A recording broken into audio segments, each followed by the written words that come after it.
Hello बच्चों, ये question आपका ऑसिलेशन चैप्टर से एक्सरसाइज का 13.8 क्वेश्चन है। देखो क्वेश्चन आपका स्प्रिंग बैलेंस से रिलेटेड है।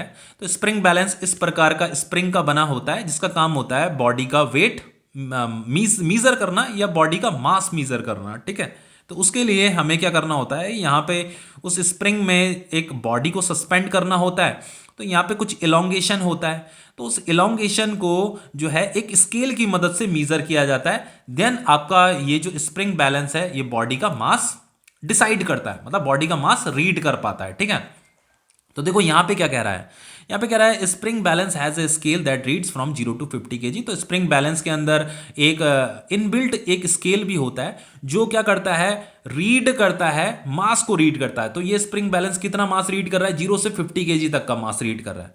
तो मैक्सिमम ये 50 kg तक का ही मास रीड कर सकता है। इसका मतलब हम इस स्प्रिंग बैलेंस में मैक्सिमम 50 kg तक का ही मास इसमें सस्पेंड कर सकते हैं। ठीक है, इससे ज्यादा मास सस्पेंड नहीं करना, वो उसे रीड नहीं कर पाएगा। ठीक है, तो ये मैक्सिमम 50 kg तक का ही मास रीड कर सकता है। तो हम यहाँ पे 50 kg तक का ही मास इसमें सस्पेंड कर सकते हैं।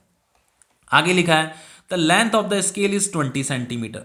तो देखो ये जो स्केल होता है ना, जो इस स्प्रिंग बैलेंस के अंदर ही इनबिल्ट होता है, उस स्केल का लेंथ दे रखा है 20 सेंटीमीटर। तो सबसे पहले इस स्केल का काम क्या होता है, देखो बच्चों, जब हम स्प्रिंग बैलेंस में उस स्प्रिंग में मास को सस्पेंड करते हैं ना, तो यहां पे इलोंगेशन हो जाता है। क्या हो जाता है, इलोंगेशन होता है। तो उस इलोंगेशन को मीजर कौन करता है, ये स्केल मीजर करता है। ये जो स्केल होता है ना, उस इलोंगेशन को मीजर करता है। ठीक है, उसका काम यही होता है, इलोंगेशन को मीजर करना। एंड देन वो उस बॉडी का वेट डिसाइड करता है कि बॉडी का वेट क्या होना चाहिए। ठीक है, तो देखो यहां पे जो ये जो स्केल है, इस स्केल का जो लेंथ दे रखा है वो 20 सेंटीमीटर तक का लेंथ दे रखा है। तो इससे आपको क्या आइडिया मिल रहा है, इससे ये आइडिया मिल रहा है कि वो जो स्प्रिंग है, स्प्रिंग का मैक्सिमम इलोंगेशन 20 सेंटीमीटर तक ही हो सकता है बस। क्योंकि इस स्केल का काम क्या होता है, इस स्केल का काम होता है इलोंगेशन को मीजर करना। और स्केल जो है, स्केल का खुद का लेंथ 20 सेंटीमीटर तक ही है। तो इसका मतलब स्प्रिंग का इलोंगेशन भी 20 सेंटीमीटर तक ही हो सकता है। तो स्प्रिंग का जो मैक्सिमम इलोंगेशन है वो 20 सेंटीमीटर है। तो उसका मैक्सिमम इलोंगेशन कब होगा, जब आप उसमें मैक्सिमम मास सस्पेंड कर दोगे। तो मान लो अगर मैंने मैक्सिमम मास इसमें सस्पेंड कर दिया तो इसका इलोंगेशन कितना हो जाएगा, 20 सेंटीमीटर का इसका इलोंगेशन हो जाएगा। ठीक है, तो इसका इलोंगेशन हो गया ये 20 सेंटीमीटर तक का इसका इलोंगेशन ये हो गया। ठीक है, इतना समझ में आ गया। तो ये इलोंगेशन हमें मिल गया। तो देखो सबसे पहले हमारा यहां पे ये जो स्प्रिंग हमें गिवन है, इस स्प्रिंग का हमें स्प्रिंग कांस्टेंट कैलकुलेट करना है। देन हम आगे क्वेश्चन के बारे में सोचेंगे कि क्या हमें आगे करना है। देखो क्वेश्चन यहां से है, मेन क्वेश्चन यहां से पूछा गया है। तो सबसे पहले इस स्प्रिंग का स्प्रिंग कांस्टेंट कैलकुलेट कर लेते हैं, जो ये डेटा हमें गिवन था इसकी हेल्प से। ठीक है, तो देखो स्प्रिंग फोर्स का फॉर्मूला क्या होता है, -k × x होता है, सबको ही पता है। अब ये माइनस साइन क्यों होता है, ये भी सबको ही पता होगा, ये मैंने टॉपिक में बता रखा है आपको माइनस साइन क्यों होता है। इस माइनस साइन का मतलब ये होता है कि जो स्प्रिंग फोर्स होता है वो डिस्प्लेसमेंट के अपोजिट होता है। ठीक है, जिधर भी स्प्रिंग का डिस्प्लेसमेंट हो रहा होगा उसके अपोजिट डायरेक्शन में फोर्स, स्प्रिंग फोर्स लग रहा होगा। अब देखो यहां पे आगे क्या है, अब देखिए मैं जो है इसे F k × x भी लिख सकता हूं। माइनस तो जस्ट डायरेक्शन के लिए होता है ना, मैं इसे जस्ट k × x भी लिख सकता हूं अगर मुझे जस्ट सिर्फ और सिर्फ इसकी वैल्यू से मतलब है। ठीक है, तो देन ये k क्या हो जाएगा, F/x हो जाएगा। तो ये मुझे k कैलकुलेट करना है। तो F क्या है आपका, ये रिस्टोरिंग फोर्स है, रिस्टोरिंग फोर्स, जिसे हम स्प्रिंग फोर्स भी बोलते हैं।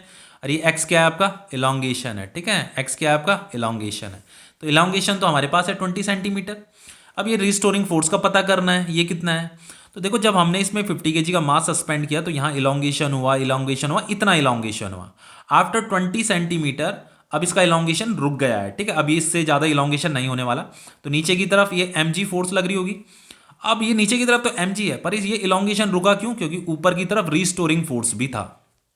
तो भाई स्प्रिंग भी क्या करेगी, अगर आप स्प्रिंग को इलोंगेट करोगे तो स्प्रिंग भी क्या करेगी, रिस्टोरिंग फोर्स लगाएगी अपोजिट डायरेक्शन में। तो इस F फोर्स ने क्या कर रखा है, इस mg को बैलेंस कर रखा है, इसीलिए यहां पे अब ये बैलेंस हो रखा है इक्विलिब्रियम पोजीशन में। तो F किसके बराबर है, इस mg के बराबर है। ठीक है, तो k = F की जगह में क्या आ जाएगा, mg आ जाएगा डिवाइडेड बाय x। तो जस्ट यहां पे वैल्यू पुट करनी है, बाकी कुछ नहीं करना। m कितना दे रखा है, 50 दे रखा है।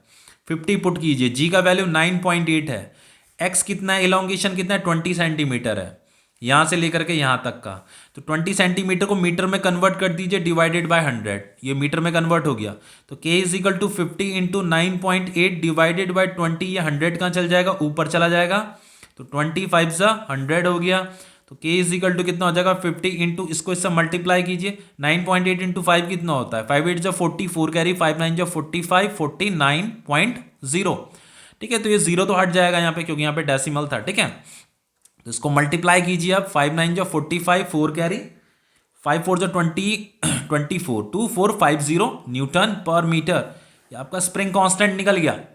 अब देखिए क्वेश्चन अब है आगे, यहाँ पे कह रहा है a body suspended from this balance, हमने क्या किया, ये जो स्प्रिंग बैलेंस था, इस स्प्रिंग बैलेंस से एक बॉडी को सस्पेंड कर दिया। देखो ये 50 kg, तो हमने जस्ट यहाँ पे एक एक्सपेरिमेंट किया है, उस एक्सपेरिमेंट की मदद से हमने यहाँ पे के का वैल्यू कैलकुलेट किया, इस स्प्रिंग बैलेंस का के का वैल्यू हमने कैलकुलेट किया। लेकिन अब हमें क्या करना है, उस स्प्रिंग बैलेंस में एक बॉडी को सस्पेंड करना है और उस बॉडी का वेट बताना है, what is the weight of the body. तभी तो मैंने कहा था आपको कि असली क्वेश्चन तो यहां से स्टार्ट है। तो इस body suspended from this balance, तो चलो ये आपका स्प्रिंग बैलेंस है, मैंने यहां से एक बॉडी को सस्पेंड कर दिया, ठीक है, जो जैसा यहां क्वेश्चन में कह रहा है suspended from this balance when displaced and released, अब उसे थोड़ा सा डिस्प्लेस भी करना है फिर रिलीज भी करना है, तो it oscillate with a period of 0.6 second. तो ये कह रहा है कि अगर आप उसे डिस्प्लेस करते हो और रिलीज करते हो तो वो ऑसिलेट करने लग जाएगा और उसका टाइम पीरियड 0.6 सेकंड होने वाला है। तो मैंने इसे थोड़ा सा डिस्प्लेस किया और फिर इसे छोड़ दिया, रिलीज कर दिया, तो यहाँ पे ये ऑसिलेट करने लग जाएगा। तो उस ऑसिलेशन का जो टाइम पीरियड दे रखा है 0.6 सेकंड दे रखा है, ठीक है, ये गिवन है हमें। What is the weight of the body, हमें इस बॉडी का वेट बताना है, तो वेट कैसे निकालेंगे, m इंटू जी इसके लिए फॉर्मूला होता है, तो मास तो हमारे पास है ही नहीं, तो सबसे पहला काम है हमारा मास को कैलकुलेट करना। तो मास जब कैलकुलेट हो जाएगा तो m इंटू जी से वेट भी आपका निकल जाएगा। तो देखो मास कैसे निकालेंगे, टाइम पीरियड का फॉर्मूला होता है 2 pi divided by angular frequency, तो ये हो जाएगा आपका time period is equal to 2 pi divided by angular frequency का जो फॉर्मूला होता है वो होता है आपका k बाय m, समझ में आ रहा है। तो अगर मैं इसका स्क्वायरिंग बोथ साइड कर दूं, स्क्वायरिंग बोथ साइड क्यों कर रहा हूं, ताकि अंडर रूट हट जाए, तो ये t का स्क्वायर 4 पाई स्क्वायर और ये k बाय m हो जाएगा, तो m ऊपर चला जाएगा, t स्क्वायर 4 पाई स्क्वायर, ये m और k नीचे रह जाएगा। तो मुझे यहाँ पे m कैलकुलेट करना है, तब ये m इंटू जी करके मुझे वेट मिल जाएगा। तो m मुझे कैलकुलेट करना है, तो m के लिए सबसे पहले m के लिए एक्सप्रेशन बना लेते हैं, m इज इक्वल टू हो जाएगा आपका के T square divided by 4 pi square, समझ में आ रहा है। तो अब वैल्यू पुट कीजिए, m इज इक्वल टू हो जाएगा आपका k कितना दे रखा, k क्या है आपका स्प्रिंग कांस्टेंट 2450, तो यहाँ आ गया आपका 2450 इंटू टाइम पीरियड कितना दे रखा 0.6 सेकेंड, तो ये हो गया आपका 0.6 into 0.6 divided by 4 into 3.14 into 3.14। अब देखो बच्चों इसका जो मल्टीप्लाइकेशन आता है ना वो मैंने कैलकुलेटर्स में कर रखा है, ठीक है, तो इसका जो मल्टीप्लाइकेशन आता है वो आता है, तो हमें मास मिल जाएगा, ठीक है। तो मास जो हमें मिलने वाला है वो है 22.36 kg, तो ये आ गया आपका मास 22.36 kg, इसका मल्टीप्लाइकेशन आप भी करके देख लेना। अब मुझे क्या निकालना है, वेट निकालना है, ये वेट निकालना है, तो वेट इज इक्वल टू क्या हो जाएगा m इंटू जी हो जाएगा, तो मास कितना दे रखा 22.36 इंटू जी का वैल्यू होता है 9.8, तो इसका जब आप मल्टीप्लाइकेशन करोगे ना तो उसका जो आंसर आएगा राउंड ऑफ में 219.1 समथिंग ऐसी कुछ आता है, ठीक है, न्यूटन, तो आप इसे 219 भी लिख सकते हो, ठीक है। तो ये आपका वेट निकल गया, क्वेश्चन कंप्लीट।